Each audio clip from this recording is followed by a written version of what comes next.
Muy buenas tardes, queridos alumnos, queridas alumnas, ¿cómo están? Dios les bendiga, gusto en saludarles. Es un gusto volver a compartir con ustedes esta clase. Bienvenidos sean. Bueno, vamos a continuar y con hoy esta clase cerramos la valoración que hemos venido haciendo de la figura del apóstol Pablo. Comparto la pantalla para seguir guiándonos en estas reflexiones.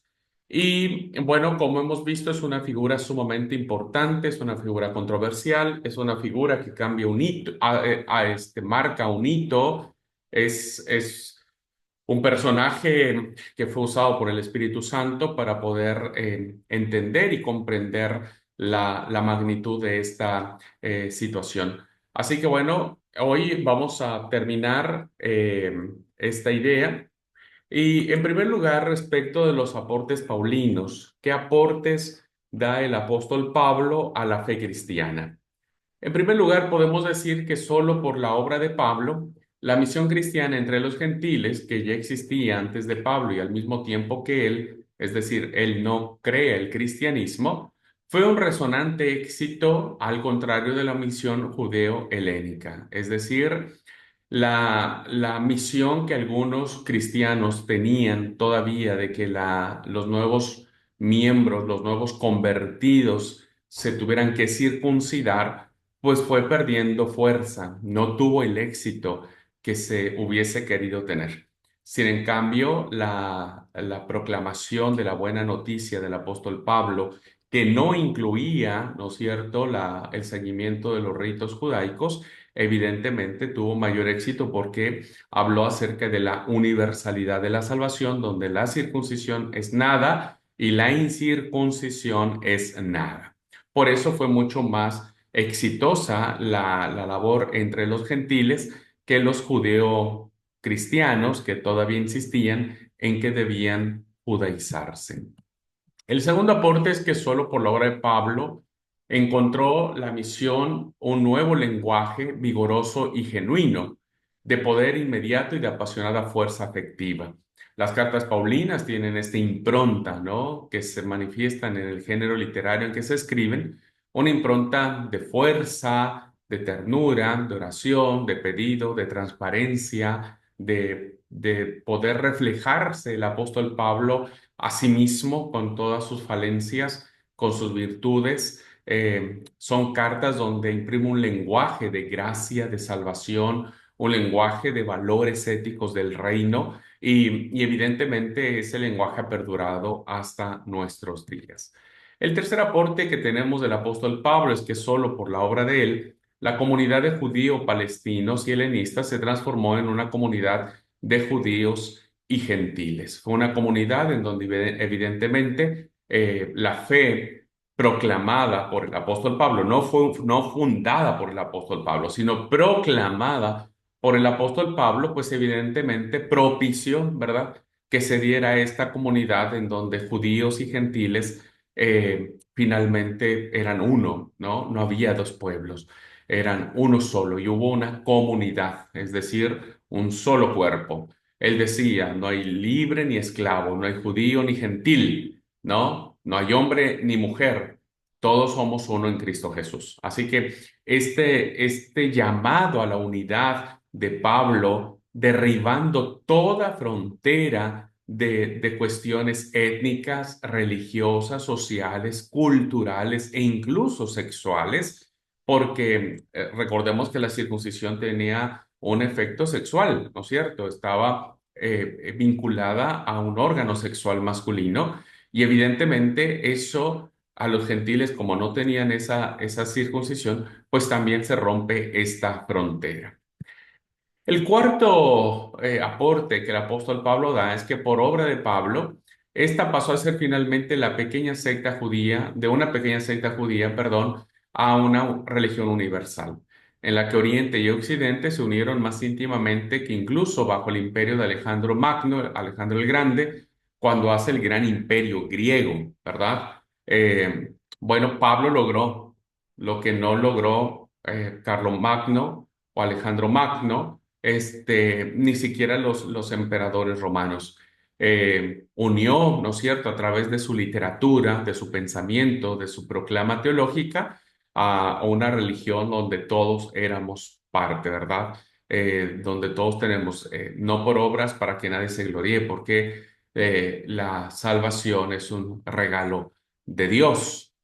Entonces, es un mensaje evidentemente universal, donde él escribía, donde está el Espíritu de Dios, ahí, allí hay libertad. Bueno, estos pequeños cuatro apuntes o más bien señalamientos apuntalan los mayores y mejores aportes que Pablo nos pudo haber regalado y que pudo habernos dado a través de esta su literatura.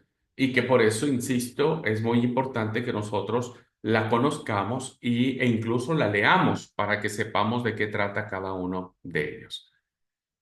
Bien, el tercer gran punto que tenemos sobre Pablo, ¿no es cierto? Primero era que es un personaje controversial. El segundo era que hubo un cambio de época, fue una metamorfosis en la época de Pablo, pero también hay una inquietud por parte de los estudiosos de Pablo, de los escritos paulinos, y tenía que ver si Pablo no tenía interés sobre Jesús. Porque como dije, Pablo no habla de lo que nos narran los evangelios canónicos, ¿verdad? No habla de su nacimiento, ¿verdad? Virginal, no habla de su eh, ida al templo cuando era adolescente, no habla de la paloma que bajó en su bautismo, no habla de el tiempo que pasó en el desierto, etcétera, etcétera. Entonces, muchos han cuestionado por qué Pablo, con todos los escritos que él hizo, no se tomó el tiempo como para hacer una pequeña reflexión, porque recuerde que ya cuando Pablo escribe estas cartas, la tradición oral se hace presente, o sea, ya hay tradición oral, ¿verdad? Ya hay tradición oral. Y evidentemente esto implicaría que Pablo pudiese haber conocido de entrada esta situación. Bueno, ¿qué respondemos ante esto? La pregunta sería, ¿no llama la atención que Pablo, que no conoció personalmente a Jesús, apenas menciona en sus epístolas la persona y la doctrina del Jesús histórico, del Jesús de sandalia y de túnica, sandalia y barba, como decía un autor cristiano? ¿Por qué Pablo no hace esta mención? Otra pregunta más. ¿No llama la atención el hecho de que en las epístolas paulinas, Corintios, Gálatas, Romanos, etcétera, no figure, al parecer, nada relativo a las parábolas de Jesús? O sea, no tenemos ninguna mención de alguna parábola de, qué sé yo, del sembrador, la parábola de la semilla de mostaza, la parábola de la red, ¿no? La parábola del tesoro, etcétera. No hay nada de eso, ni siquiera menciona el famosísimo Sermón del Monte que el evangelista Mateo nos lo regala de una manera especial, ni siquiera los milagros, ¿verdad? Que eran lo más importante. Tal vez para una persona en la vida de Jesús hablar sobre los milagros. No sé, podría ser caminar sobre el mar, por ejemplo.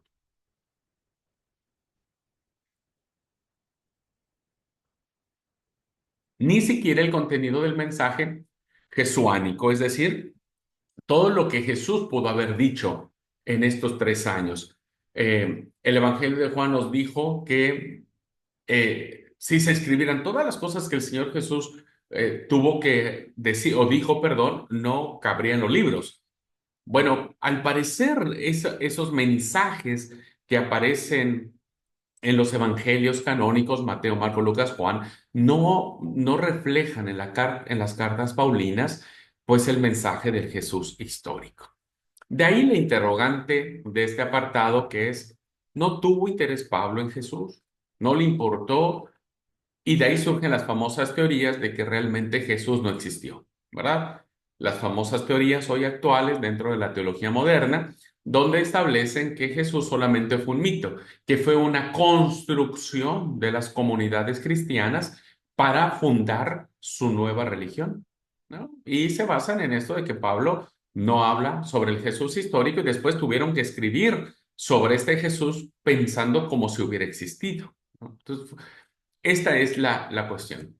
Ahora, debemos decir, hermanos, en honor a la verdad, que no es tan así el tema de que Pablo no haya tomado en cuenta al Jesús histórico. Me parece que si bien es cierto, corre en desventaja porque Pablo no conoció a Jesús personalmente y tampoco estuvo allí para escuchar sus enseñanzas, las tradiciones orales fueron muy fuertes y sin duda Pablo tuvo que haber escuchado todas esas tradiciones, sin duda. Máxime cuando fue a la casa de Pedro durante 15 días, seguro que Pedro le pudo y le debió haber contado mil y un cosas de Jesús. Por lo tanto, el centro de la teología paulina no es el hombre en general ni la iglesia, pero tampoco la historia de la salvación, sino el propio Jesús crucificado y resucitado. Es decir, Pablo va más allá de una simple historia de un personaje sobre su vida terrenal. Él va a explicar, ¿verdad?, lo que significa la cruz y quién murió en esa cruz, ¿no? Y el evento de la resurrección será lo que le dé sentido a Pablo, es decir, todo lo que vino a decir Jesús y todo lo que significó Jesús terrenalmente encuentra sentido en la cruz. La teología paulina es una teología cristocéntrica en pro del hombre que se basa y que culmina en un teocentrismo, es decir, Pablo ve al Cristo crucificado, al Cristo resucitado como una revelación del Padre, ¿verdad? Como una manifestación gloriosa del Padre, como un plan salvífico del Padre. Entonces, Pablo ve en Jesucristo crucificado y resucitado a la historia de salvación que el Padre nos da. Por eso en una de sus cartas dice que Dios estaba en Cristo Jesús en la cruz reconciliándonos, reconciliando el mundo para con Él, ¿no? El Padre estaba en el Hijo. Por eso hay esta fórmula de la teología paulina que dice Dios por Jesucristo a Dios, ¿verdad? Esta simbiosis, esta unificación entre la figura del Padre, ¿no?, del Señor Dios, creador y sustentador, todo cuanto existe, y la figura de Jesucristo. Entonces, Dios con Cristo y Cristo en Dios, ¿verdad? Y esto es una fórmula en la teología paulina. Por supuesto que la teología paulina es cristocéntrica y esta teología que se basa en Jesucristo es una teología sustentada por la historia, por el Cristo, perdón, por el Jesús, ¿verdad? Por el Jesús de la historia. Pablo, otro segundo punto, que Pablo tiene interés por el Jesús histórico, pero en una relación diferente. Es decir, Pablo, claro que conoce al Jesús histórico, claro que conoce las tradiciones que se han germinado y gestado alrededor de todo lo que tiene que ver con Jesucristo, pero él lo vive a través del Espíritu, ¿verdad? La relación que va a tener con Jesús, el apóstol Pablo, será una relación espiritual. Por eso miraremos en muchas de sus cartas la función y la acción que tiene el Espíritu, ¿verdad? A veces el Espíritu Santo, a veces el Espíritu de Dios, pero el Espíritu moviéndose, ¿no? En todo lo que significa el Señor Jesucristo para la vida del apóstol, pero también para la vida de la iglesia. Entonces, Pablo dirá, los que viven en el Espíritu son hijos de Dios, ¿no? Lo dirá en la carta a los romanos.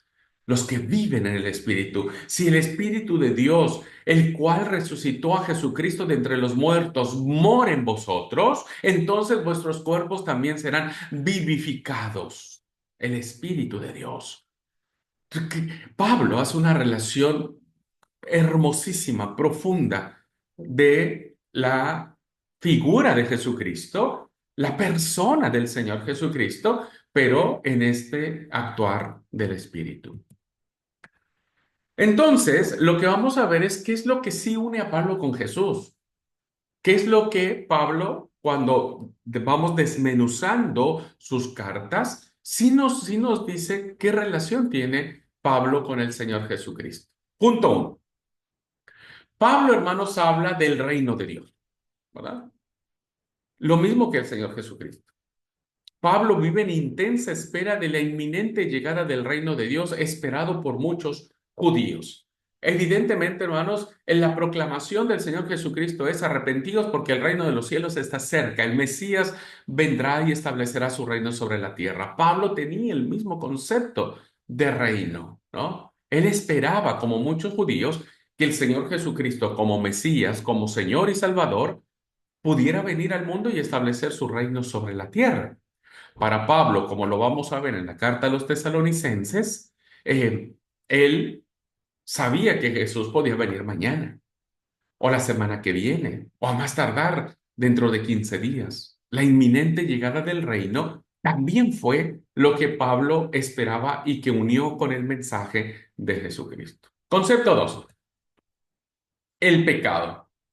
Para Pablo, ¿verdad? El pecado, como se manifiesta en la vida y en los textos que se refieren al Señor, Pablo también parte de la pecaminosidad de hecho, no de un pecado original transmitido por vía sexual como piensa Agustín de Hipona, ¿no? Que nosotros somos herederos del pecado universal, diríamos, por el acto sexual que tuvieron nuestros padres y que ahí nosotros heredamos el pecado, sino más bien la pecaminosidad del hombre, incluida la del hombre justo, piadoso, cumplidor de la ley, y sin embargo se encuentra perdido, ¿verdad?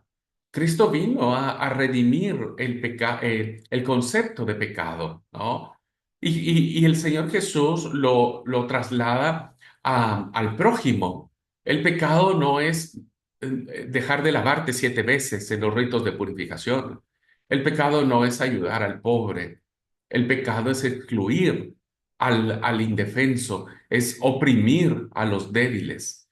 Y entonces eh, Jesús reconoce esta condición del hombre y en muchos de sus actos Jesús le dice, ni yo te condeno, ¿no? ¿Recuerdan la historia de la mujer que fue sorprendida en acto de adulterio? Dice, ni yo te condeno. Jesús sabía la condición de pecado que todos tenemos.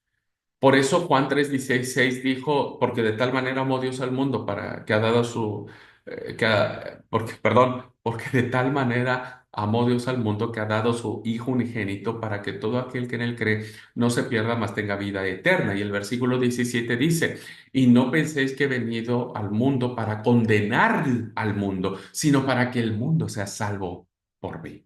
Entonces, por supuesto que esta concepción de que seguimos siendo pecado, que Jesús lo establece, ¿verdad? Pablo también.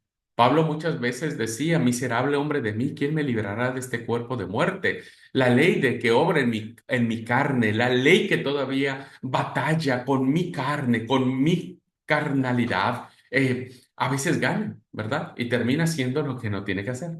Pero hay la ley del espíritu que me dice todo lo contrario. Y por eso dice, estoy en esta lucha donde Pablo termina diciendo, miserable hombre de mí, ¿quién me librará de este cuerpo de muerte? Así que el concepto de pecado, ¿verdad? Está asociada hasta el más justo, ¿verdad? Porque el único que fue sin pecado, y eso nos lo dice la carta a los hebreos, si no mal recuerdo, que fue tentado en todo, pero sin pecado. Concepto número 3: el cambio interior.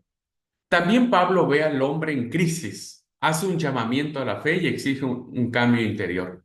Pero el mensaje del reino de Dios está resumido en él, en la palabra de la cruz de Cristo, que es piedra de escándalo y lleva a crisis de la vanagloria, tanto judía como helenística, ante Dios. Pablo reconoce que aceptar a Cristo trae una revolución, trae una transformación.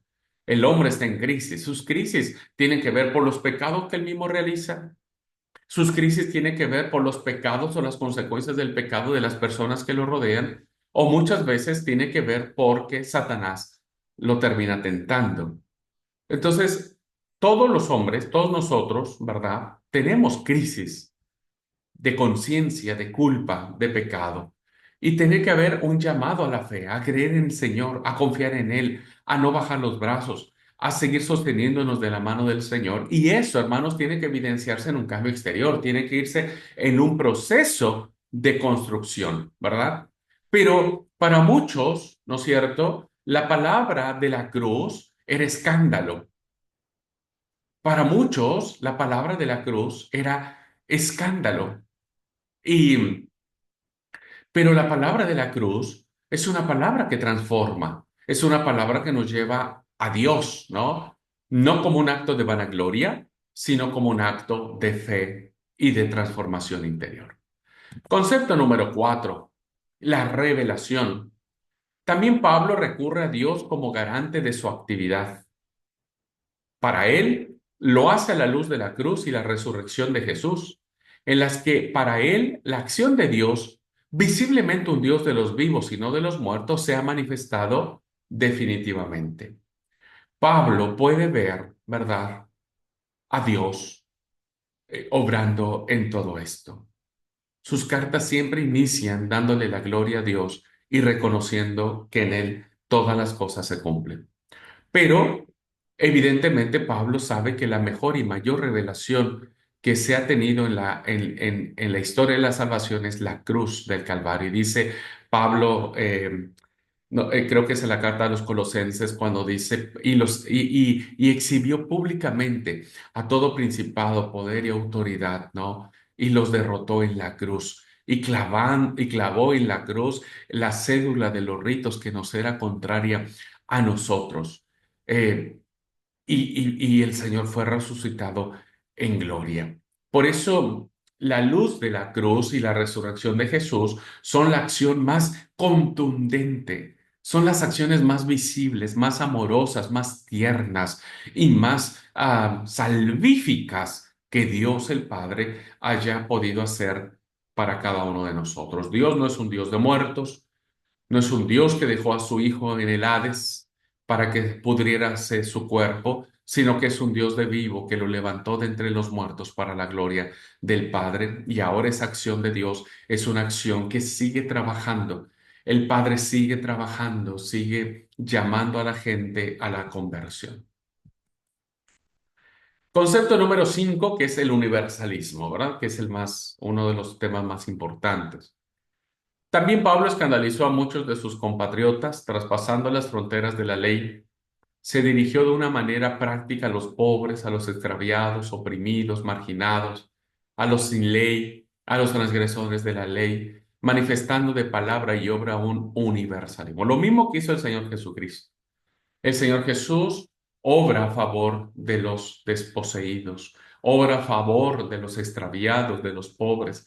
Y Pablo incluso se dice que él colecta una ofrenda entre todas las iglesias que él había fundado para poder ayudar a los hermanos pobres de la ciudad de Jerusalén, las regiones de Jerusalén. Eso habla, ¿no es cierto?, de que Pablo estaba muy a favor de los pobres, ¿no? Pablo, aunque venía de familia acaudalada, trabajaba con sus propias manos para ganarse el sustento y no ser una carga pesada para ninguna de las iglesias que él evangelizaba.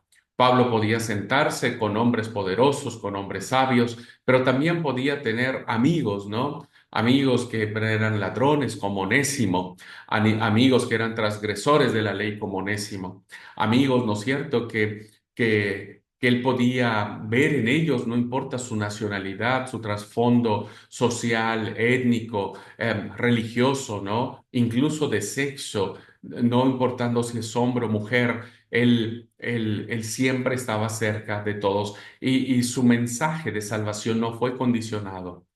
Nunca condicionó, no hay pasaje en el texto que condicione la salvación, ¿no? Más allá de esos textos un tanto difíciles que no sabemos qué quiso Pablo decir. El concepto número 6 es el tema de la justificación por la gracia. También Pablo proclama el perdón de los pecados por pura gratuidad, ¿no? Salvación por gracia. Somos justificados gratuitamente. La absolución, la justificación del pecador no son debido a las obras de la ley, como la parábola que Jesús enseñó sobre el fariseo y el publicano, ¿no? Interesante parábola, sino a una confianza, es decir, a una fe incondicional en el Dios indulgente y misericordioso, en el Dios compasivo y tierno. Pero su mensaje de la justificación del pecador sin las obras de la ley, es decir, sin la circuncisión, no había que circuncidarse ni seguir los rituales judíos, presupone que esa justificación del pecador solo se logra o se logró a través de la muerte de Jesús en la cruz del Calvario. Por eso para Pablo le es importante establecer la figura de Jesucristo crucificado, del Cristo glorificado, no del Cristo de sandalia y de barba, sino el Cristo, ¿no es cierto?, que dio su vida, el Cristo que en la cruz muestra el mayor acto de amor y de salvación.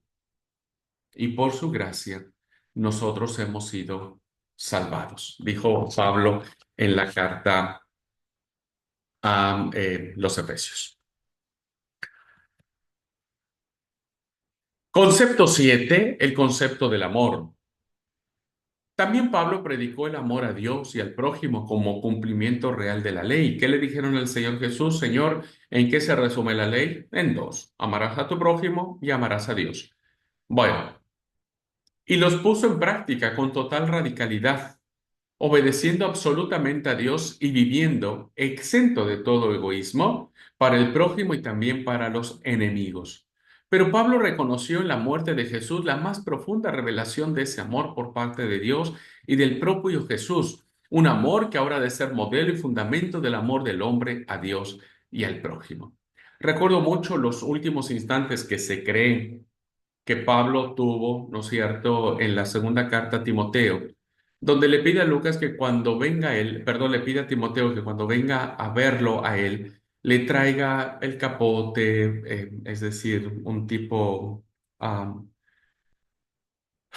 ¿cómo le llaman acá? Un tipo mm, abrigo, ¿verdad? Ya me va a salir. Jorongo en algunos lados le llaman, etcétera, un chal, un tipo chal, algo así. Bueno, y que le trajera los libros, los pergaminos, y dice algo interesante, dice, en mi primera defensa, nadie está a mi lado, nadie estuvo a mi lado. Cuando yo estaba ante los poderosos que me iban a acusar, nadie estaba conmigo, estuve solo. Dice, pero que el Señor les perdone. O sea, yo no tengo problema con eso porque el que sí estuvo conmigo fue el Señor, pero Cristo sí estuvo a mi lado. Pablo pudo al final quitarse todas esas historias o ideas que nos pasan a todos los líderes o miembros de iglesia, ¿no es cierto? Cuando somos maltratados, humillados, cuando somos discriminados, pues siempre hay como estos sentimientos de pues feos, ¿verdad? De que por qué me hicieron eso. Pero Pablo realmente habla acerca del amor, ¿no? Y en sus cartas siempre le dice a la iglesia que él fundó, miren, yo oro por ustedes, los amo con amor entrañable. Hay un pasaje muy, muy lindo que aparece, que se los quiero buscar para leer,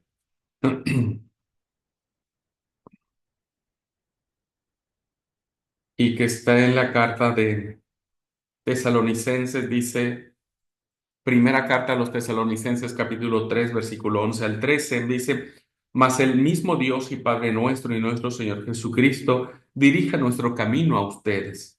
Y el Señor les haga crecer y abundar en amor los unos para con otros y para con todos, como también nosotros los amamos a ustedes. Y este es un pasaje entre miles, ¿no? Donde Pablo siempre expresa su amor por el otro. Pues estos son, hermanos, los conceptos, ¿verdad?, que unieron a Pablo con Jesús y que de alguna manera están modelados en esta teología paulina. Pablo no se aparta de Cristo, no forma otra ideología aparte de la que Cristo predicó. Pablo se ajusta perfectamente al mensaje de salvación del Jesús histórico, pero él interpreta como mayor evento, como el más grandioso, como la cereza de la torta, ¿no? Eh, Expresa básicamente la importancia de la cruz, ¿no? La muerte vicaria de Cristo en la cruz del Calvario, pero también en la resurrección de Jesucristo. Y ahí es donde Pablo, porque lo que Pablo ve de su camino a Damasco es al Cristo resucitado, ¿se acuerdan? Al Cristo glorificado. Y entonces para él, esa figura, esa revelación que tuvo yéndose a Damasco, pues evidente va a manifestar el espíritu de su teología, al Cristo crucificado, pero también al Cristo resucitado. En conclusión, queridos alumnos, ¿qué hemos hecho respecto de la valoración este, de estos puntos importantes que hemos dicho acerca de la figura de Pablo? Si se quieren conocer todos sus temas, o sea, todos los temas que Pablo explicó, que son muchísimo más de los que pudimos ver en estas clases, como la predicación de la cruz, la esperanza de la resurrección, el espíritu y la letra, las dos sabidurías, la dialéctica entre la debilidad y la fortaleza, qué significaba el cuerpo de Cristo, el suspiro de toda la creación, el gemido, ¿verdad?, con que la creación está a una con dolores de parto queriendo ser resumida, perdón, queriendo ser redimida. Bueno, si queremos saber todo esto hay que leerlo directamente, hay que ir a los textos bíblicos, ¿no? A estas cartas. Entonces se sabrá también por qué él, solo ahí se sabrá por qué Pablo soportó el dolor y por qué luchó como luchó. ¿Qué lo motivaba? ¿Qué lo sostenía en pie? Ahí sabremos que fue débil, pero que también fue fuerte. Sabemos que su debilidad vino muchas veces cuando el Señor le dijo 3 veces que no, pero ahí fue enseñado a ser fuerte. Ahí veremos al gran teólogo con una teología verdaderamente metódica, disciplinada, profunda. Un gran pensador cristiano que elevó las reflexiones de la vivencia humana más profundas que nos alcanzan hoy, ¿verdad? Que parece ser que nosotros somos a quien está escribiendo Pablo. Ahí en sus cartas sabremos por qué se entregó totalmente en cuerpo y alma, con humildad y orgullo a la causa cristiana, a la causa de Jesucristo. Sabremos qué le motivó. Y yo espero que cada uno de nosotros encuentre las verdaderas motivaciones en su corazón, queridos alumnos, para seguir a Cristo. Que tengamos motivaciones fuertes, profundas, permanentes, para amar y seguir a Cristo, para trabajar a favor de la iglesia, con dolor y con sufrimiento, con debilidad, con fortaleza, con pensamiento cristiano, que podamos verlo, podamos ver nuestra vida, ¿no? Como fue la vida de Pablo, como un testimonio de entrega a la causa de Cristo. Su teología, entonces, queridos alumnos, nos advierte una vez y otra vez. ¿Cuál es? El Señor no es el apóstol, no es Pedro, no es Pablo. Jesús es el Señor, ¿verdad? Jesus Kyrios, esa es la frase de Pablo. Cristo es el Señor. No soy yo, porque muchos dicen, algunos dicen yo soy de Pablo, otros dicen yo soy de Pedro, o dicen que soy de Apolo. Y Pablo dijo a la carta a los Corintios, ¿acaso Cristo está dividido? Cristo es uno, nadie es nadie de nadie, porque empezaban a haber grupitos, ¿viste? Que se identificaban con un personaje. Y Pablo rompe y se dice, no, Cristo es el Señor. Esa es también entonces su profesión de fe. Él no se arropa el título ni cae en la pedantería de decir, todos me siguen a mí, entonces yo soy el bueno. No. Y ese Señor establece, Jesús, Kyrios, establece la norma para sus iglesias y para los individuos en cualquiera de sus funciones. Y Pablo sabe interpretó correctamente esas normas del reino, ¿verdad? Y las aplica a las iglesias que él funda, escribiéndolas. Y ahora nosotros tenemos estas hermosas y preciosas cartas. Nadie sabía mejor que el propio Pablo que él no era un superhombre. Nadie tuvo mayor conciencia de la propia humanidad y fragilidad contrarias a toda pretensión de infabilidad. Fue un apóstol que siempre vio claramente que él quedaba muy por detrás de la causa de Cristo, ¿verdad? Palabra fiel y digna de ser recibida por todos, que Cristo murió por nosotros, todos los pecadores, de los cuales yo soy el primero, dijo Pablo. ¿Ah? Fue un apóstol que siempre vio claramente que él quedaba por muy detrás de la causa de Cristo, pero que jamás cayó en la desesperación, no cayó en la resignación, en la apatía, en el quejarse como muchos cristianos, en renunciar como muchos cristianos, en abandonar la fe como muchos cristianos. Nunca. Pablo nunca renunció a la alegría, al gozo de la salvación, al gozo de la revelación del Cristo resucitado, glorificado, del Cristo que vendrá a establecer su reino sobre la tierra. Nunca, nunca cayó su alegría. Y por eso él pudo exclamar estas palabras. No es que lo tenga ya conseguido, ni que yo ya sea perfecto, sino continúo mi carrera por si consigo alcanzarlo, porque yo mismo he sido alcanzado por Cristo Jesús. Yo, hermanos, no creo haberlo alcanzado todavía, pero una cosa hago. Olvido lo que dejé atrás y me lanzo a lo que está por delante, corriendo hacia la meta. Intento conseguir el premio. ¿Cuál es? La vocación celestial que Dios nos ofrece en Cristo Jesús. Este es el hombre. Este es Pablo. Este es Saulo de Tarso. Este es el perseguidor de la iglesia. Este es el que aceptó a Cristo y que tuvo que ser enseñado cuánto habría de padecer por la causa de Cristo. Este es el hombre que inicia por lo menos 3 viajes misioneros para establecer iglesias en toda Asia Menor e incluso llegar hasta Europa. Este es el hombre que con mucho cariño, dedicación y esfuerzo, algunas escribe él personalmente las cartas, algunas su secretario las escribe por dictado de él y algunas, al parecer, fueron escritas por sus discípulos en memoria de él. Pablo, hermanos, es un hombre que descansó en la fe de la resurrección, en la fe de la vida eterna, y que vemos en sus hermosas cartas, en sus hermosos pasajes, esta esperanza de resurrección, esta esperanza de glorificación. Si confiamos en el Señor, seremos glorificados, ¿verdad?